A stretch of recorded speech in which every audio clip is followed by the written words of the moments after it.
I'm a believer in strong punishment. I think the justice system is about the victims of crime, not the perpetrators of crime. And so I think punishment should be very tough, and the focus should be on punishment rather than rehabilitation. That should be the primary purpose of our justice system. But I don't think we want to go into the kind of barbarism that some of these people have committed. I think we can lower the cost of prisons quite considerably. We can make prisons a more difficult experience for people. I don't think they need to be anywhere near as costly or as plush as some of them quite frankly are. And I think in many ways it's a greater punishment to send someone to prison for the whole of their life, for the rest of their life, than it is to give them the release of death. And in so doing, you are also giving them the opportunity to repent and reflect on what they have done. So I would be as tough as you like in terms of sending people to prison and the kind of prisons you send them to and how long you do it for, but I would stop short of the death penalty.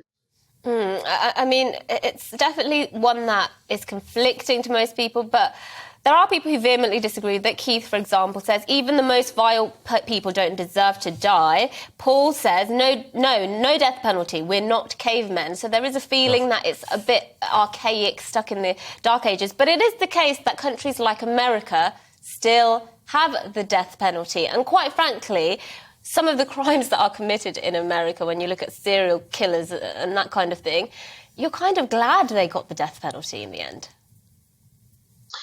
Yeah, I mean, I've always struggled to understand the linkage between the areas in the United States that have the death penalty tend to overlap with the strongest areas of Christian faith. And one of the core tenets of Christianity is that people must always have the opportunity to repent, whatever the severity of what they've done and the crimes that they've committed.